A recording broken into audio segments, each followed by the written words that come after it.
Hello મિત્રો, તો કેમ છો બધા? મજામાં ને? તો મજામાં જ છો.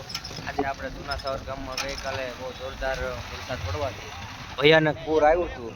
એની હિસાબે જો આ ખેતર વિસ્તારમાં પાણી છે. અને આ ગામ વિસ્તાર છે મિત્રો. અને કાલનો આ રોડ તો બંધ હતો, આજ અવર આમાં ચાલુ થઈ છે. અને આ લોકો મીડિયા વાળા છે જે આપણે TV9માં લોકોએ વિડીયો ઉતાર્યો છે, તો આવી જાય એમાં. અને રોડ આજે ચાલુ થયો છે. અને ખેતરોનું ધોવાણની વાત કરીએ ને તો મિત્રો ફૂલ ધોવાણ થઈ ગયા છે ખેતરોમાં.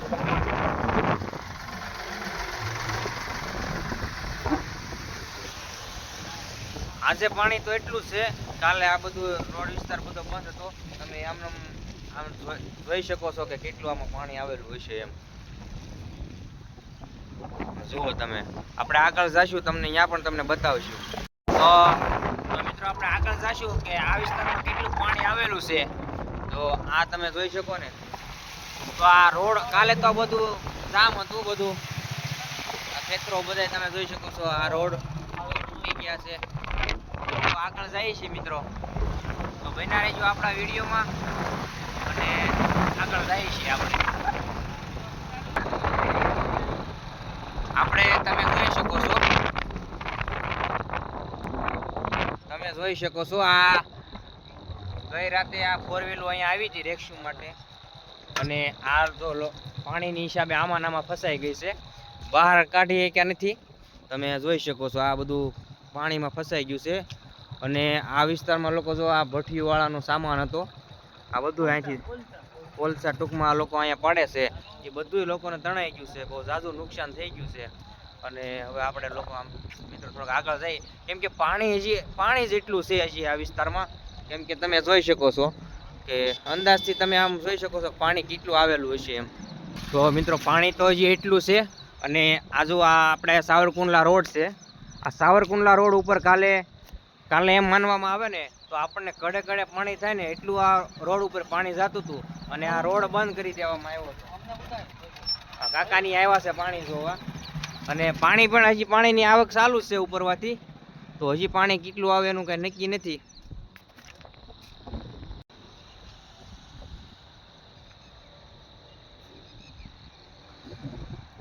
આ મિત્રો અત્યારે પાણી છે ને, તો 50% નથી, એની ડબલ પાણી હતું. અત્યારે તો બધું પાણી નિકાલ થઈ ગયો છે. તો આપણે અહીંથી જવું, આપણે જે ગામ વિસ્તાર છે બસ સ્ટેન્ડ, ત્યાં તો ભયાનક બધું પાણીનો લોટ આવેલો છે. તો ત્યાં જઈશું આપણે હવે.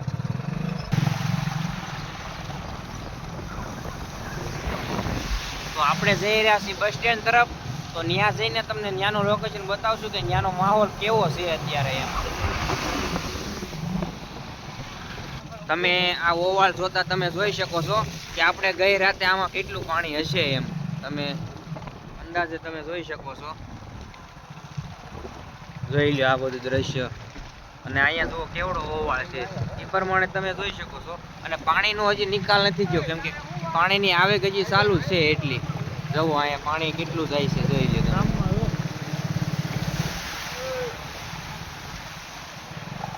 અને ગઈ રાતે તો ગામ લોકો એટલા બી ગયા હતા કે જે નીચાણવાળા વિસ્તાર વાળા લોકો છે એ આમ હોયા ગયા હતા. જોઈ લો તમે, અહીંથી આપણા બસ સ્ટેન્ડ છે, આ બાપાની મટોલી છે. અને અહીંયા બધે છે ને ક્યાંક ઓવાળ ચડી ગયા ને કાપો એટલું આવી ગયો છે. કેમ કે બધે પાણી આ વિસ્તારમાં તો પાણી એટલું આવ્યું હતું, એની વાત પૂછવામાં એટલું પાણી હતું. તો તમે આમ અંદાજો મારીને જોઈ શકો છો કે પાણી કેટલું આવેલું હશે એમ આમાં.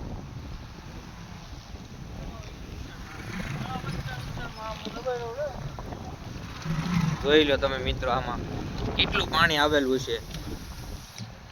અને પાણીની આવક હજી એટલી ચાલુ છે.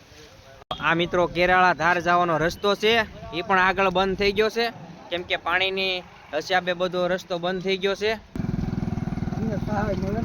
આ લોકો એમ કહે છે કે અમારી જમીન બહુ ધોવાઈ ગઈ છે એમ. એટલે તો જમીનનું નુકસાન તો થાય જ, કેમ કે પાણી જેટલું આવેલું હતું તો એટલું તો નુકસાન થાય જ.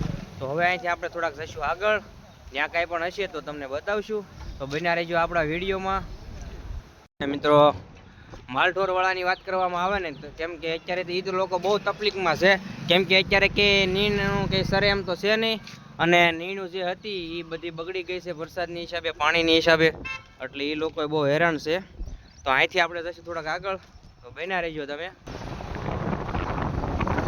તો ચાલો આપણે હવે જઈશું અહીંથી શેત્રુંજી, ત્યાંનો માહોલ બતાવશું તમને. તો મિત્રો આપણે આવી ગયા છીએ શેત્રુંજી નદીએ.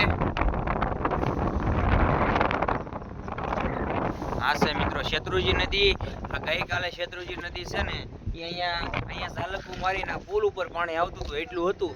તો આપણે એ વિડીયો તો કાલમાં બતાવ્યો છે, અને તમે અંદાજે તમે આમને જોઈ શકો છો કે અહીંયા હું તમને બતાવીશ કે પાણી કેટલું હાલેલું છે. જ્યાં શેતલનાથ મહાદેવનું આશ્રમ છે ને પછી પાણી ઘૂસી ગયેલું છે. આ પાણી તો આ શેત્રુંજીનો માહોલ એવો હતો કે ભયાનક પૂર હતું શેત્રુંજીમાં. એની હિસાબે અમારે 10 કિલોમીટરનો રસ્તો છે આ સાવરકુંડલાનો, એ બંધ હતો, અવર જવર બધી બંધ હતી. કેમ કે આ બાજુ આ છેટાવદર છે એમાં પાણી હતું, ત્યાંથી 5 કિલોમીટર ઓલી બાજુ રસ્તો બંધ હતો, આપણે કુવા રોડ ઉપર બંધ હતો. તો એટલું બધું પાણી હતું. તો આપણે હવે વિસ્તારમાં જઈશું, ત્યાં જે વાડિયો વિસ્તાર છે ત્યાં પણ ઘણું પાણી આવી ગયું હતું. તો થોડોક આપણે બ્લોક ત્યાંનો પણ બતાવશું, તો બના રહેજો મિત્રો. તો મિત્રો આપણે શેત્રુંજીથી આટો મારીને આવી ગયા છીએ. આ પ્લોટ વિસ્તારમાં જે વાડી વિસ્તાર આવે, શેત્રુંજીનું નદી આપણે અહીંયા નીકળી ગયેલું હતું. કેમ કે ભયાનક પૂર અહીંયા જ હતું, તમે જોઈ શકો છો. કેમ કે આ બધી વાડીઓ રહી ને આ બધું પાણી જ હતું. અને ગઈ રાતે લોકો અમારા આજે ગામ વિસ્તારના તળ લોકોના આ જે લોકોનો વિસ્તાર છે ને એ લોકો આખી રાત અહીંયા જાગ્યા હતા. કેમ કે આમાં પાણીની આવક જ એટલી હતી. તો એ લોકોને શું કરે બચારા. જો આમાં તમે આ ડેમનું તમે જોઈ શકો છો, જે પાઇન કહેવાય એ બધું આમાં થર બાંધી ગયો છે. અને એમાં આખો વિસ્તાર બધો વાડી વિસ્તાર છે ને તમે જોઈ શકો છો, આમાં પાણી જ હતું. આપણે ગઈકાલની વાત કરવામાં આવે ને તો આમાં શેત્રુંજીનો પાળો છે ને એ પાળો તૂટી ગયેલો છે, એટલે પાણીની આવક વધારે આ બધું થાય છે.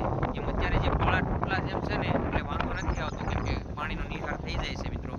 તો મિત્રો આજ માટે એટલું. તો વિડીયો ગમ્યો હોય તો શેર કરજો અને બીજા લોકોને જાણ કરજો. કેમ કે જૂના સાવર ગામમાં આવી રીતે પૂરનો માહોલ હતો અને ભયાનક માહોલ હતો. આજ માટે એટલું જ મિત્રો.